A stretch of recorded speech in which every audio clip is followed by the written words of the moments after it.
This call is now being recorded. Okay, awesome. Yeah, so welcome to another Asha session. My name is Osaz and I'm community manager here at Asha Koteri. And it's awesome to have you all here. So as you guys are aware or mostly aware, today's session is something that was previously like scheduled earlier, but because of the challenges we had to just redo it today. So we have Mariam here. Mariam, please say hi. Hi. And just give us what are you going to be talking about today? All right. Hi, everyone. My name is Mariam, and I'll be talking about the junkyard and what should be in it as a designer and a creative in general. It's basically in relation to how you can build up a better approach to your design and have more mental resource to fall back on when you're working on design projects. Yeah, that's what I'll be talking about today. Awesome. All right, thank you so much for that. So you're not currently sharing your screen. Maybe you might want to set that up, and then we can get started. All right, can I start now? Yeah, once you start sharing your screen, then we can start. All right, all Yeah. right.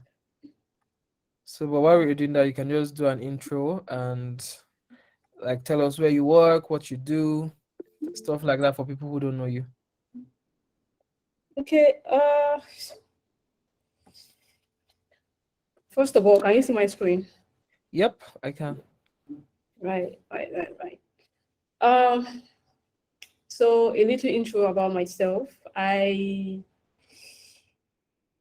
Oh God, I do not know how to do. Okay, I have a background in um the ad industry as a copywriter, as a content writer, anything that has to do with content.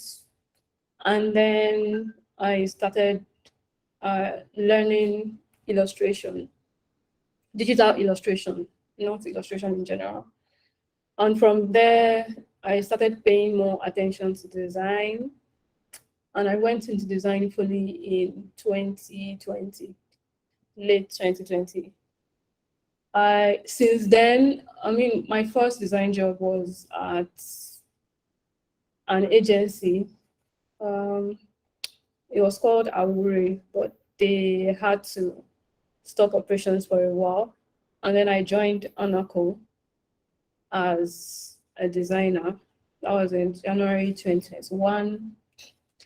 And then in mid 2021 or late 2021, I stopped working to take a break. Then I resumed working again full time this March 2022. Yeah, as also a brand designer now. So that's that about me. Do we have any questions from anyone about that? I hope not. Um, should I go ahead and start now with the presentation? Yeah, that was the perfect introduction. So yeah, we can get started. Let me just remind everyone, please, there will be time for questions at the end of the session. So let's just endeavor to keep our mics off until that time and then keep our cameras on so that we can really focus. Thank you so much. Yeah, Miriam, you can go on. Yeah. All right. Okay. So, um, as I said today, I'll be talking about what's in your junkyard, how to develop great taste in design. So, a little backstory about the word junkyard, because as Osas and I think John kindly made me know that junkyard actually means something else. But in this context, I'm going to give you a backstory. So, where I worked as a content person at my first agency, I had my boss there was someone who is very passionate about creative solutions, creative ideas. So he was always on about how your mind never stops working as a creative, and if you're really invested in your journey as someone in the creative field, your mind should always be on the lookout to acquire new knowledge, not necessarily that will be used immediately, but something you can always fall back on later when you're working on other projects. So like randomly, he can just, we may be brainstorming for a particular project and he'll randomly mention, oh, do you remember that Apple ad in one, maybe 1999 or something like that? And at a point, at first it was, daunting, it was intimidating, because I'm like, how do you acquire so much back knowledge for all these things and you can easily recall them? But as I took his advice and started paying more attention to details that things I come up with during research while working on a particular project, I realized that it's actually something you acquire over time. And because as creatives, there will be those moments when you can't, your brain doesn't seem to bring up any idea that you're satisfied with. Your junkyard is what saves you in those times and just, help you develop ideas, that you can just put out at that particular moment, that you are not, your mind is not yielding anything new or anything that you think will blow people away. So let's get into the presentation.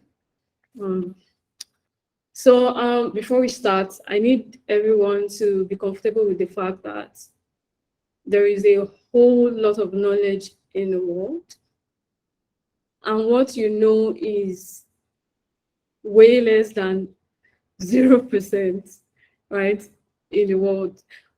I mean, the entire knowledge in the world. Now, if we're moving away from the generic to the specific, the design knowledge, what you still know is still minute, right? And these facts can either make you feel one or two things. It can make you feel like overwhelmed, which is normal, or it can make you feel curious. It can make you feel excited. So the default state is to feel, most likely for most people, is to feel overwhelmed. And you need to be excited at the prospect that you are going to learn something new.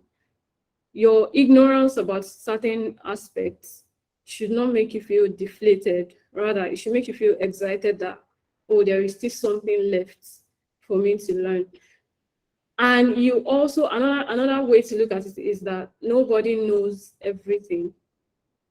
Nobody knows all the design knowledge that exists, right? So let this knowledge, let this fact make you feel excited.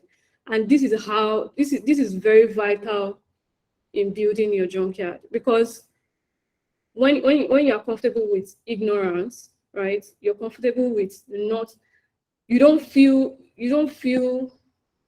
how do I put it? You don't feel the need to shrink yourself because you don't know something. Unless you are being deliberate about it, right? Being ignorant about something that you've never encountered before is nothing to feel sorry for or to feel bad about, right? The main fact is, as long as you're willing to learn, as long as you have that attitude to learn, it is not a crime to be ignorant about a certain thing, right? So let's go ahead. Let's talk about your junkyard.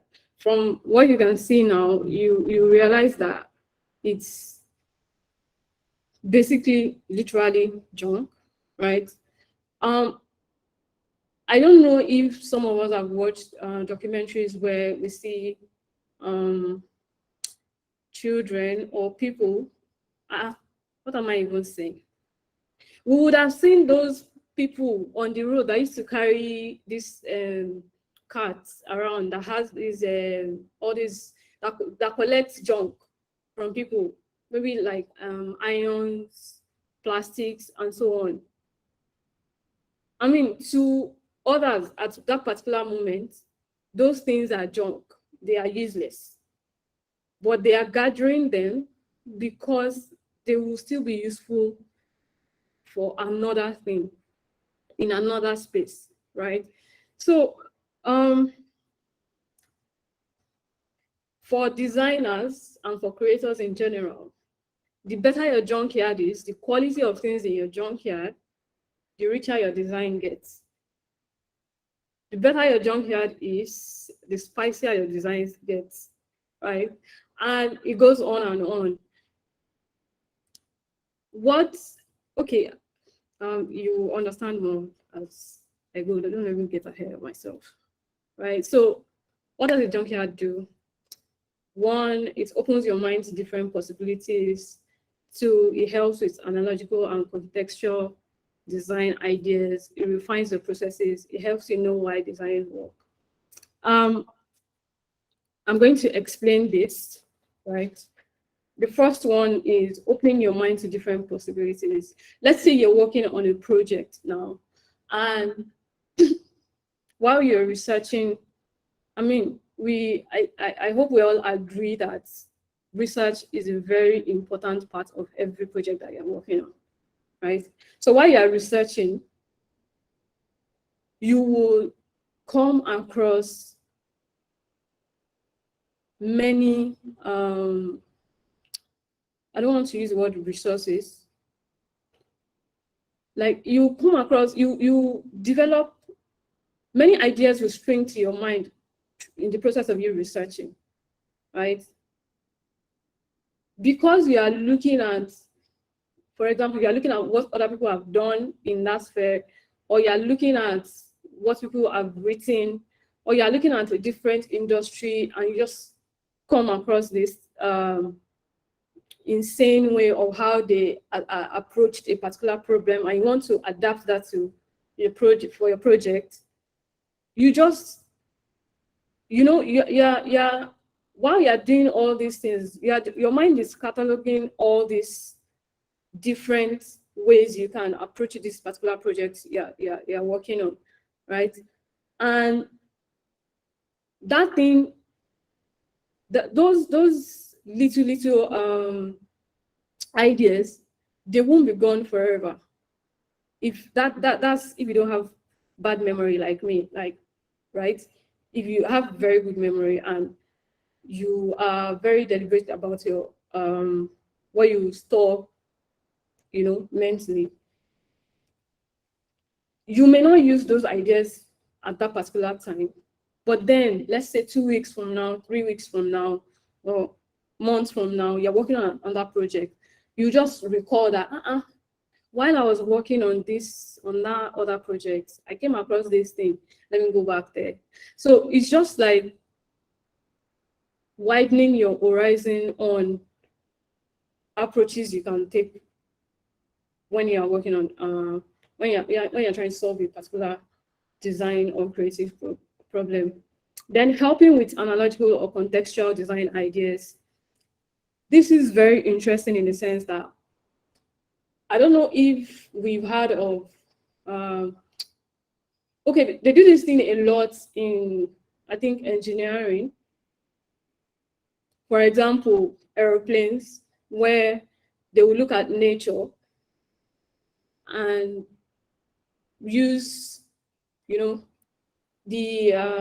ways a bird or I think a kingfisher also. Yeah, they will use the way a bird folds its wings, spread its wings, and they will adapt that for maybe planes, fighter jets, and so on and so forth. They are taking the knowledge from one context like a totally different context, and adapting it to their own context, right? How did they get to know that? Because they know that that other field, that's other, they've studied that other field very well. They know these things intimately. Another example I will give is, for example, you are given a project. For example, I'm not a football fan, right? And we are two designers on a team, and they want to, they gave us a task that, okay, you guys should do a poster that is targeted at footballers in a certain locality, something like that. I am not a football fan, but my other colleague is.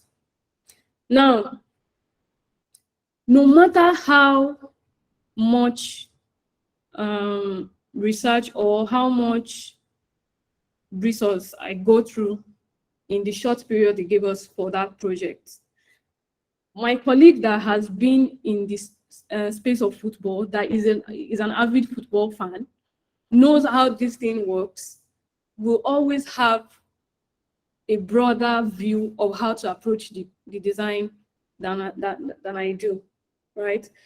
And that is true, no, like, what's going on? That's true, no deliberate fault on my part. But it's just an example of how contextual adaptation of ideas work, right? So the third one is refining your processes. The more you build your junkyard over the years, the easier it is for you to recall ideas, to come up with ideas.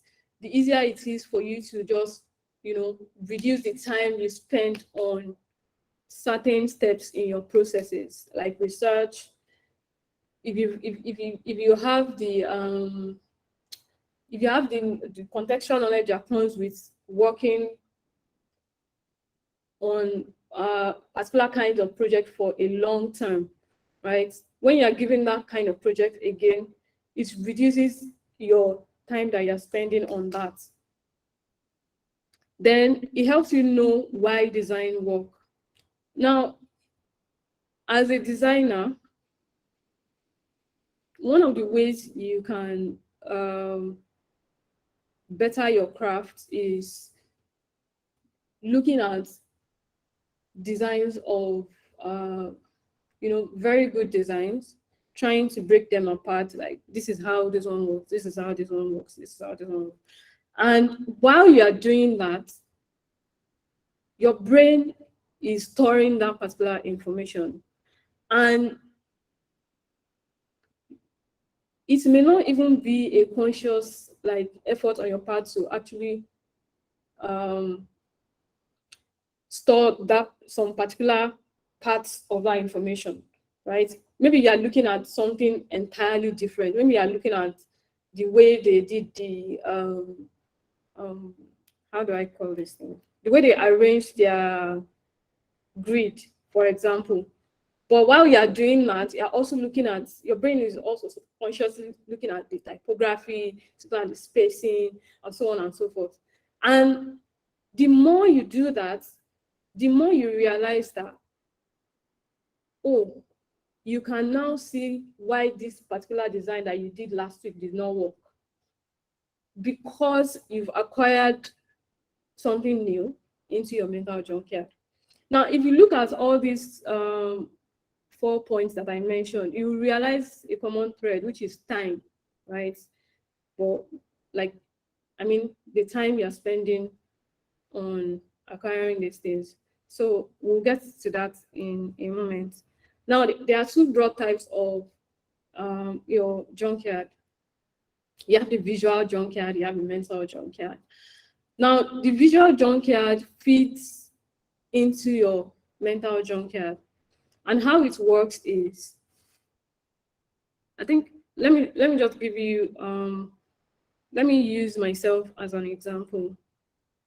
Sorry, can anyone still hear me, first of all? Yes. Yes. All right, okay. So let me use myself as an example. While I was a copywriter, right? I used to read a lot of copies. I used to just surf the web, checking out copywriters, checking out lots of articles and so on and so forth. But because I know that most of these things I would immediately forget, I had a Google Doc where I wrote all copies I come across that are very interesting. I wrote copies from GOT.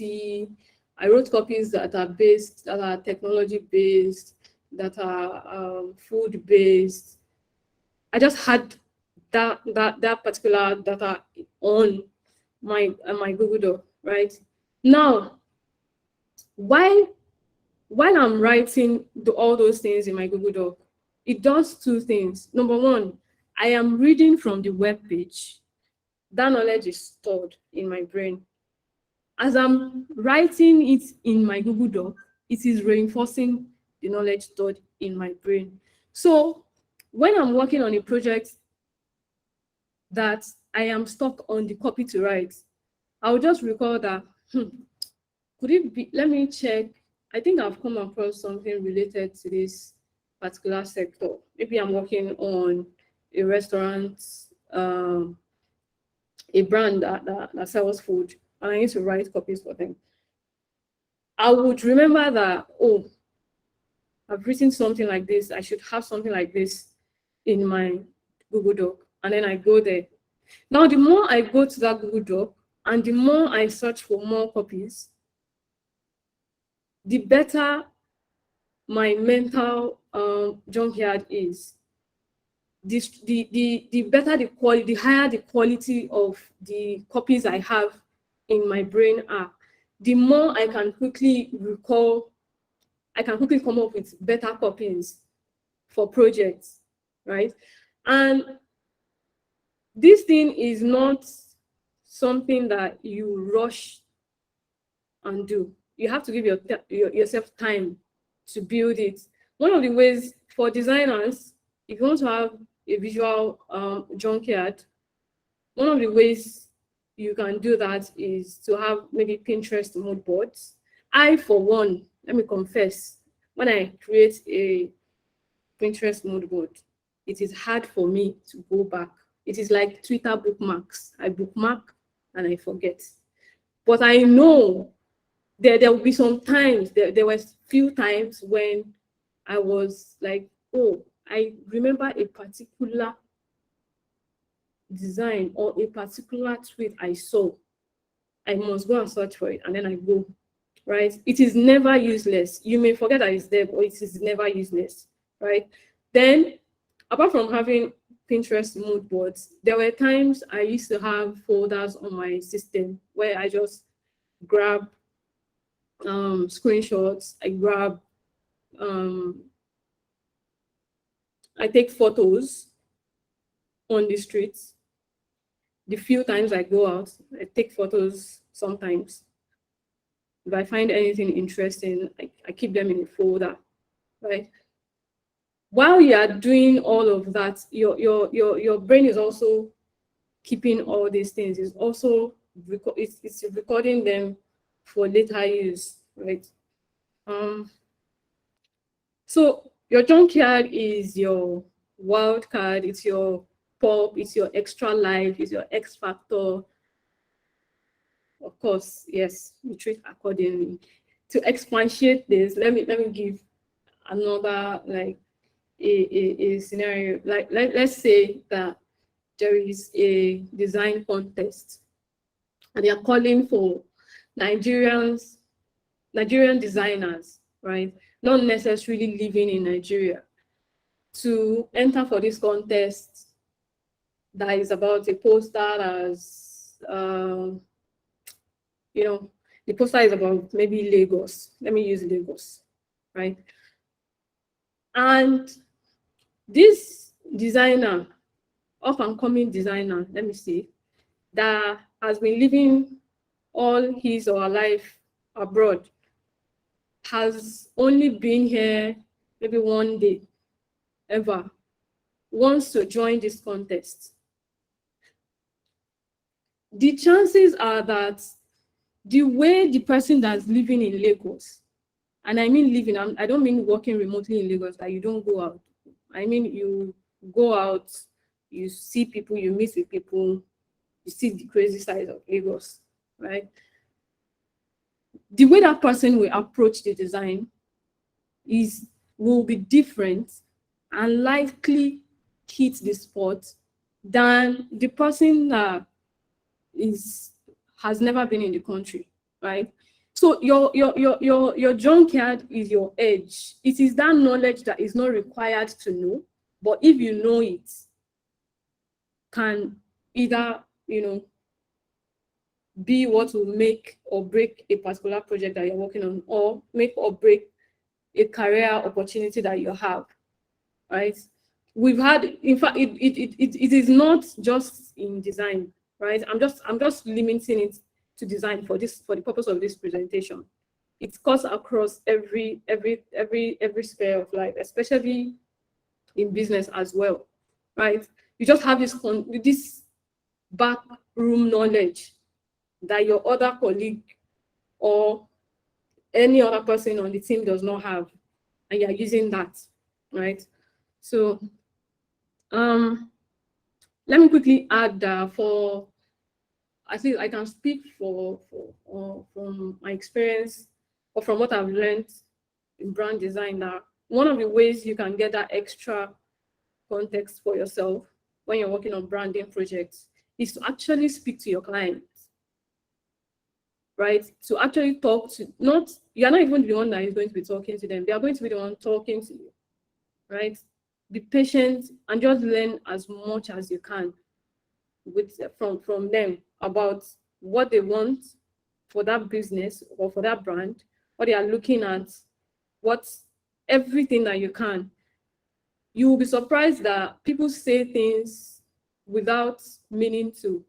Like, they say things, they give you knowledge that they don't know that they are giving you, and that can help you always ace your projects. So how do you build and refine your junkyard? This is the main gist of this presentation, so let's get into it. I was very proud of myself when I wrote this quote, but looking at it now, anyway, let me read it. In digging for gold, you'll come across rubies, diamonds, and other jewels. Keep them and they will come in handy. I think it's a bit of what I've said before. While you are searching for a particular inspiration that will just, be the kicker for your project, you will come across other things that will be like, that they are very good. That I don't know if this happens to you, but for me, when I'm working on a project and I have to research, I always come across things that will inspire me, not necessarily for that particular project I'm working on, but I know that it's good inspiration, right? Those are the rubies, those are the diamonds, those are other jewels. They are not useful for that particular project you're working on, but they are useful. So always try to have a space where you keep those ideas. I mean, it would be nice if I can take this advice for myself, but what I've started doing is that I have a note where I just write random ideas that pop into my head. And not necessarily that these ideas ideas don't come from a void. They come from what you've seen. They come from what you've heard. They come from what you've experienced. So these little rubies and diamonds and other jewels that you come across while you're searching for the gold for a particular project, they actually are very, very useful. So know how to keep them aside for when you need them. So we are talking about how you build your junkyard, and this is a summary. Expand your circle, activate scout mode, go out, meet people, get out of your head, unravel designs, dig deep and wide. And we are going to get into it right now. So the first one is for you to take every opportunity to expand your circle beyond people of shared interests. This is especially very important to we children of nowadays who are of Twitter, because human beings are generally wired, let me use the word wired, to seek for like minds. So you have to go out of your way to find people who do not reason the same way you reason, because most likely you're going to be designing for these people. Now, one of the ways of doing this, like,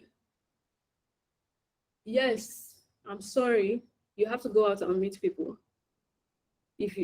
Sorry to you if you don't like meeting people, but that's actually one of the ways, and it's one of the best ways. Yes, it is. You can meet people online. You can meet people virtually.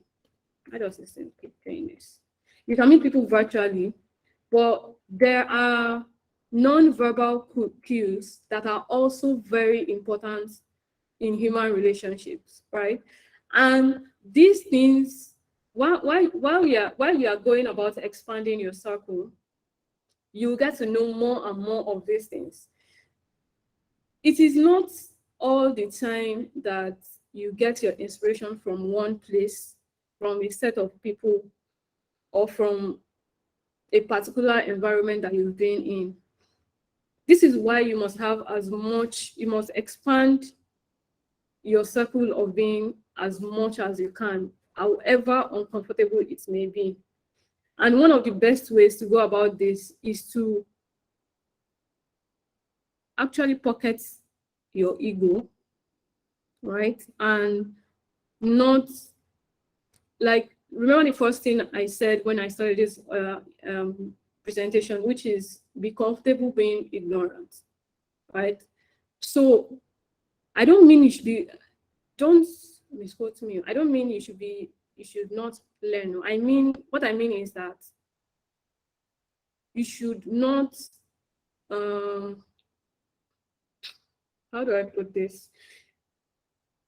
The fact that you don't know something, that you come across something you don't know, should excite you, right? And the way this can happen, if you are of the mind that you don't know everything and there is always something new to learn. So expanding your circle means you're going beyond your group of like-minded people, group of maybe friends. You're going out to meet people. You're going beyond the vestiges of the knowledge that you're comfortable with. You are challenging your belief that you currently have, because in having this mental friction, this knowledge friction, you have some sparks of knowledge that would be very, very, very useful to you, that may even change you and your way of approaching problems. I hope that makes sense for here. So go out often, be intentional about getting new experiences as much as you can. Now, as an introvert, I can give an advice to introverts, which is that I know it is very hard to go out, right? So if possible, you can make it like you can pace yourself to have in having new experiences. And you don't necessarily have to travel, as far as Kutwenji or out of the country or anywhere. It may just be taking a walk down your street and greeting the people along the way, just like our parents used to do. I know my mom, for example, if we go out, everybody on the street, she's greeting the person. She's asking about how are they and things like that. Yes, it is too much for me, but one thing I've learned is that there are surprising knowledges. Is knowledge correct? There are surprising knowledge in places you least expect them to be. And these places I mean does not necessarily mean places literally. It includes people. For example, let me use myself as an example.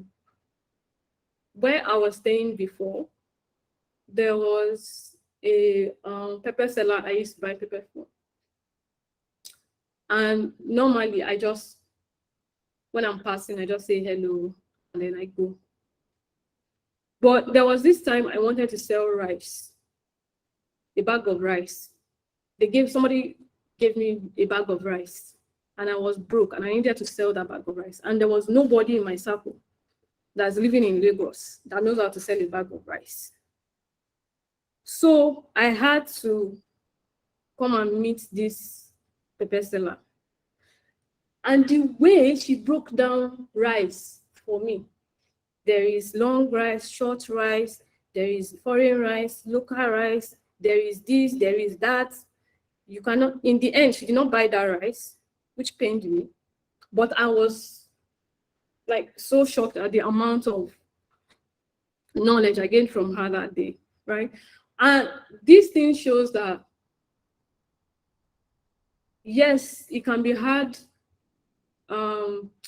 It can be hard creating links with people that we don't normally relate with, but we should go out of our way as much as possible, be intentional about experiencing these people. Don't meet people for their use. Meet people because you want to experience them. You want to actually, you want to really pay them attention. You're not, okay, let me not rant, but do not, if you do it, do not meet people just because you want to gain something from them, right? Enjoy people, enjoy new relationships, enjoy places as much as you can. Don't make it, okay, I think I'll go to the next. So the next point is to unravel the mystery behind not just good designs, but bad designs as well. Right. First of all, good design and bad design is subjective. Forget everything we see on Twitter and on the pottery group, right? And the reason I said that is, let me give an instance. So I was working with it's not an NGO, let me just say a female organization, where the people that don't see any reason for design. Their own is just, we want to do this thing, send it out on WhatsApp, right? So I volunteered that, okay, I want to use this, I want to help as a designer, and I also want to see how to approach design while working with people who do not value design or who do not see any need for any special design, any special approach to design. Now, to these people, I don't know how to describe all these designs that you see that will have gradients, like 5 or 6 fonts all together in one poster. You have gradients, you have shapes, you have, all these Kampala designs. I think I'll use Kampala or um, yeah, Kampala designs. Everything is just in there. That is the design that they love, right? At first, I was doing designs where that I was satisfied with, and my friends were satisfied with, because I still do this thing that when I design anything, I get as much second opinions as I can get, right? So people in my circle, designers in my circle, were satisfied with designs. I was satisfied, but they were like, this is too boring. But they were managing it because they were trying to respect me more, right? Then it now got to a point, they now spoke out that, and the way they spoke out was they went to bring one very, very chaotic poster. And they said, we want this design exactly like this poster. Now, to them, the designs I've been creating is bad. But to me, it is good. So it is up to me to unravel why they love the designs they love and why they don't love what I'm doing, right? And in that process, I'm going to learn a lot. I'm going to learn about how non-design facing people see design, how it speaks to them, what they are really looking at, what they are looking for, and how I can meet them halfway, right? So, talked enough about this. The next one is to train your mind to be in resting scout mode, always open, always curious, always scouting for the why, what, and how. Can people still hear me? Can anyone Yep, still loud. hear me? Yeah, okay. Um, so training your mind to be in resting scout mode is something that may be hard at first, but it gets easier over time. And this is how you do it. You are going out. Number one, raise your head from your phone. Look out at posters along the road. Look at big billboards. Look at people, see shops, see signage, right? Don't, because it is the route that you pass through every day, then make it that every day you're always on your phone when you're passing through that route. And here is why. There is a certain, let me use church posters, church billboards, for example. There is a certain style that church posters use. Now, usually those designs are usually, at least from what I've seen, they are broadly like divided between bougie churches and churches for the masses. Usually, churches for the masses are usually, designs are usually very loud, very flowery, all of that. There was a particular time I was trying to count the number of fonts on a billboard, and I counted like 5. There was a condensed font, there was script, there was brush, there was a lot, right? And because I had gotten used to the way I had learned more about how the NGO I mentioned earlier, about how they like, why they like the designs they like. I have begun to see like the merit in those particular designs. Yes, to most designers, they look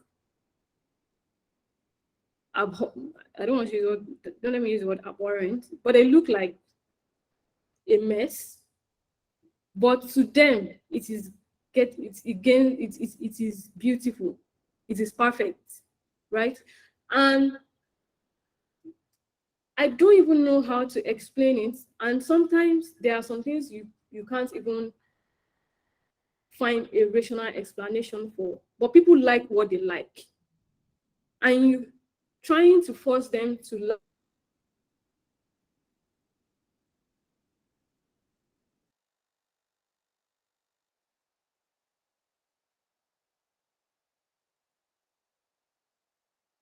Hello, can anyone hear Mariam?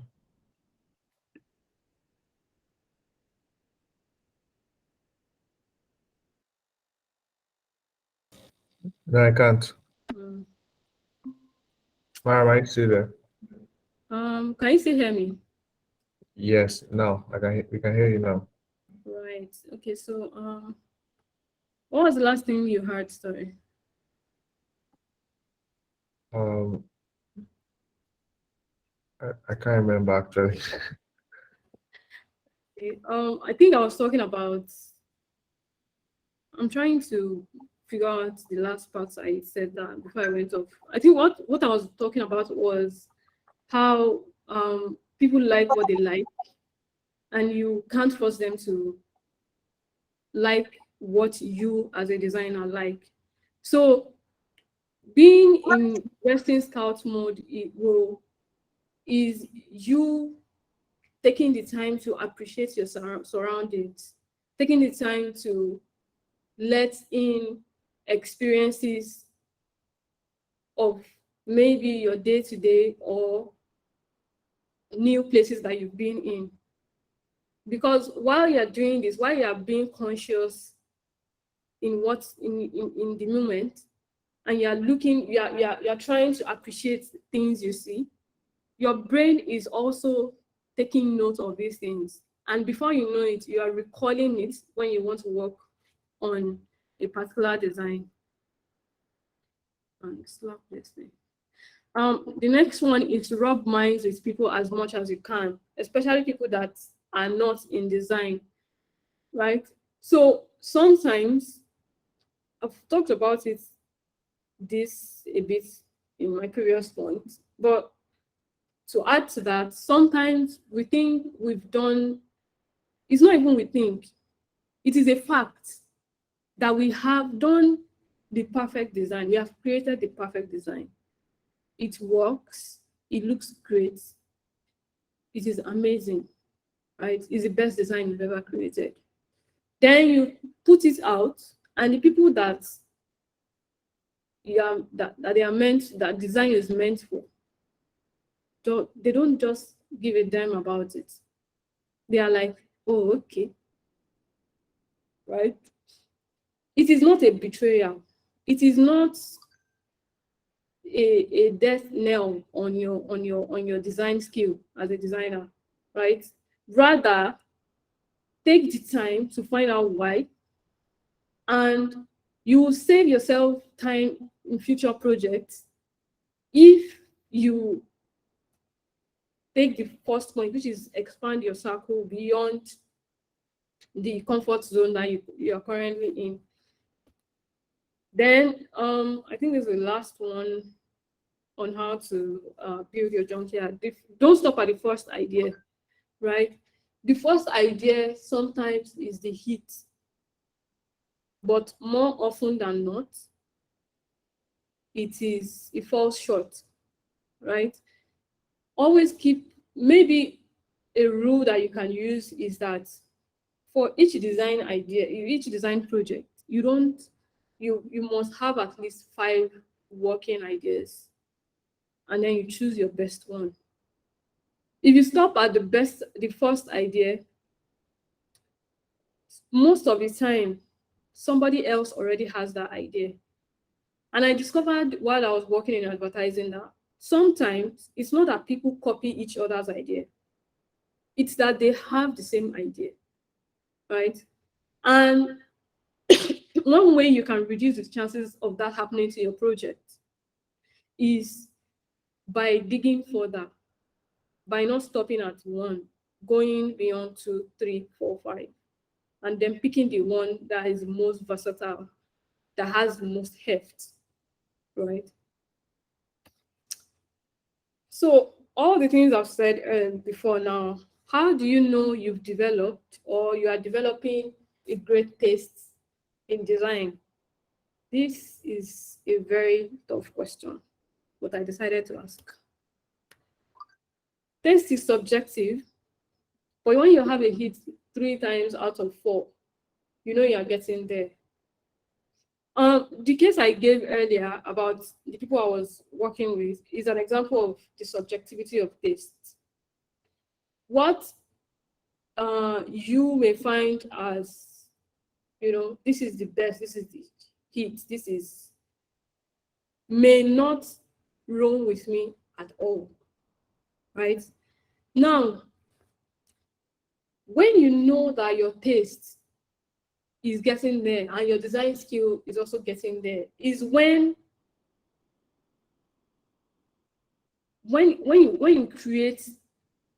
you finish a design project and you share it to your target audience, and you have a high percentage saying yes, yes, yes, right? Or even if you don't have, if you are designing, even people out of your target audience, they are saying, yes, we recognize this is good work. It may not be our thing, but we recognize the fact that this is good work. Example is movies. There is not one movie that I have seen or heard of that everybody that has watched it will say yes to. Like, yes, that film, that movie, I love it. Everybody is saying that. No. But you will always have films that, yes, some people will say they do not like it, but they will tell you it is good. Like, it is good work. It is a good body of work, right? Now, how you build yourself to that extent, time, continuous iteration, always checking for other people's informed opinions. Let me use that word, informed opinions, because just any opinion will not, don't just take any opinion. I'm going to, if I have time, okay, let me just quickly say it. There was a time, right? And this is still painful till today. There was a time I was working on a fashion design project. There was a fashion collection, and I needed a photographer. I knew what I want. I knew what I was looking for. But the people around me at the time were like, oh, this thing is, you are being too, it's, you are just looking for something that is way out of this thing. We have a photographer that can work. Just use him, and then you'll find a way to edit the pictures. He will edit the pictures very well. This was like the people giving me these opinions were people I really look up to and respected. So I was just like, I can't know better than these people, because I was quite young then. I can't know better than these people. I mean, they've been in business, they've been running business. So despite my own judgment, right, I went with what they said, and I regretted it. I still regret it, right? So seeking for opinions on your work does not mean you are seeking just any opinion. You are seeking for informed opinion. And how you know that is, you don't settle just for one opinion. You expand your reach, right? And then you examine the opinions you get to see what to see the feedback that is most common, and you look at it again. You look at your work and you try to see how you can use the opinions, the most common opinions out of those ones that you get, to see how it can work.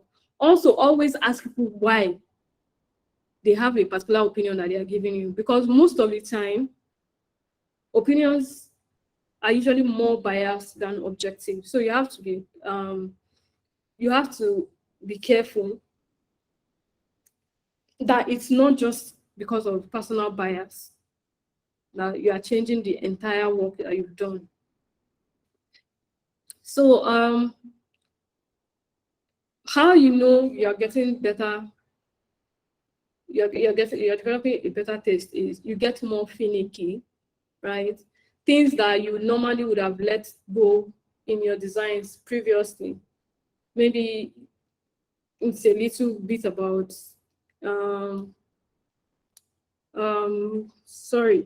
grammar, spacing.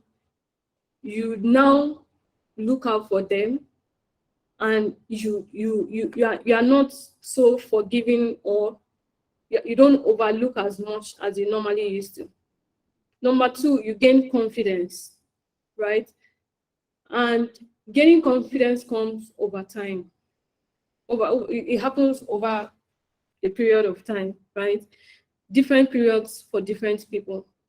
So, but the more you if you take the steps I've mentioned earlier, you can shorten that period for yourself, right? To gain the confidence, your confidence as a designer. Then your worst work still achieves what it was meant for. I mentioned at the beginning that there are periods when you are just not in the mood to work, yet you must still show up. And one thing, I don't know if it happens to you, but it does to me, that if I am struggling with, especially in my writing, if I am struggling mentally at a point, like I'm finding it hard to just come up with ideas, it shows.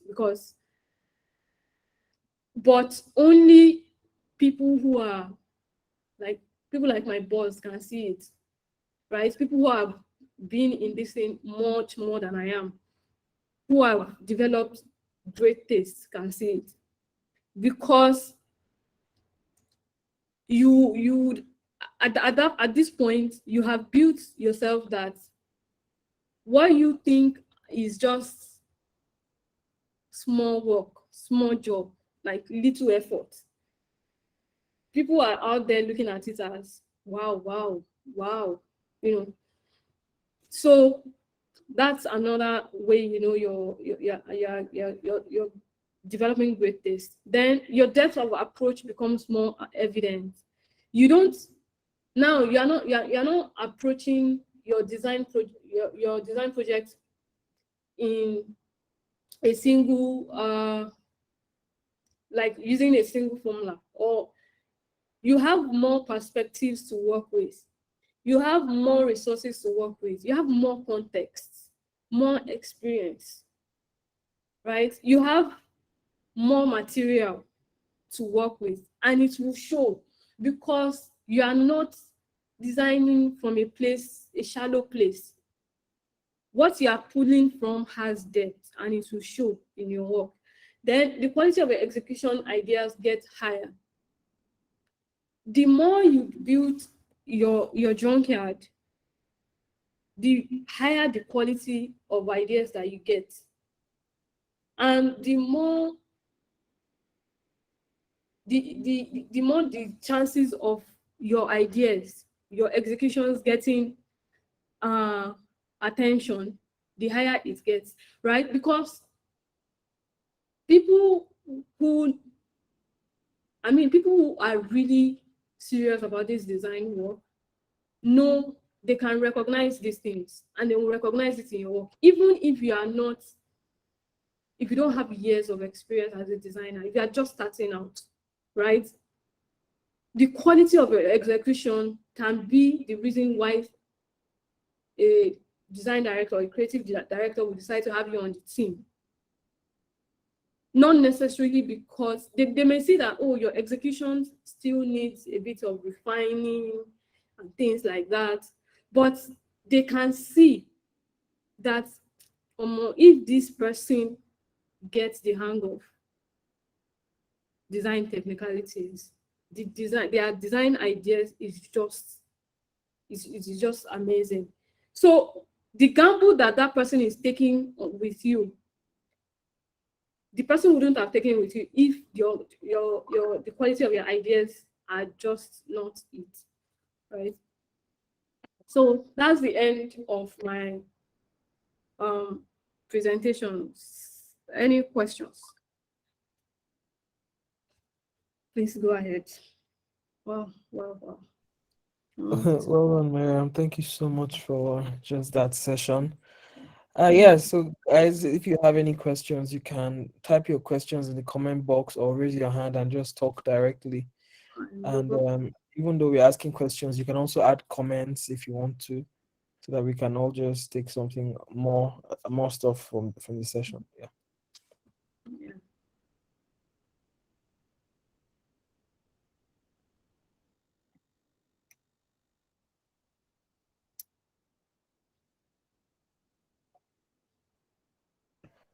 All right. I don't see any question.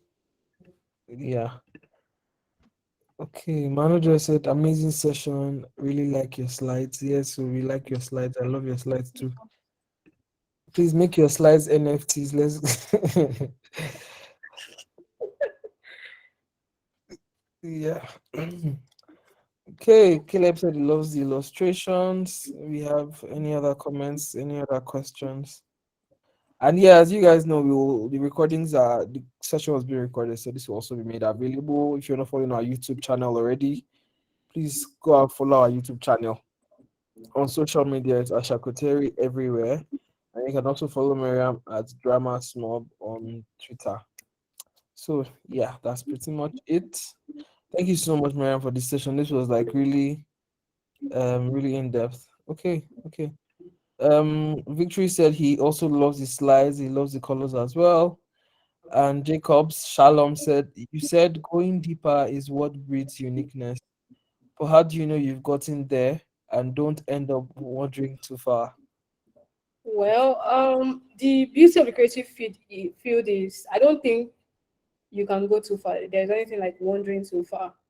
I mean, as a creative person or as a designer, part of your duty to yourself is to constantly keep learning, right? So I don't think there is a point where you have or wait, going deeper into what? If you are talking about researching for a project, for example, yes, I can say that going too far is possible, right? And I do that a lot too. And how you know that is you find yourself in a loop where nothing is working, right? Nothing is working for you. No matter the ideas that you come across, nothing is working. You just feel that you just keep going and going and going. So how you can try to stop that is at the beginning of your research process, you try to map out the areas you want to research and you give yourself time that, okay, I'm going to spend this time researching on visual approaches. I'm going to spend this time researching on content-based approaches and inspiration and so on and so forth. And then you work with what you have at that point. So if you can't find any good idea from the first session that you have, then you go again and then you go again. But in general, you can never go deep enough in search for knowledge. Knowledge is always an ongoing thing.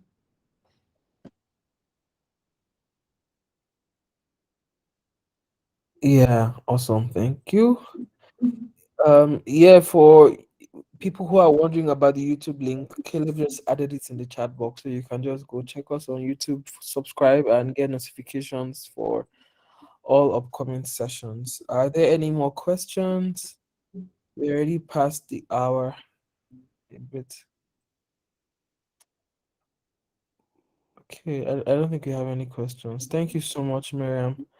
I just appreciate this session, and I thank you also for doing it again, because I understand that the last time you literally had run through the entire session before we realized everything, and just being Yeah, able to do this with the energy that again. was totally my fault. Mm. Well, it happens. So thank you so much again. I'm going to stop recording at this point. All right. Nice speaking with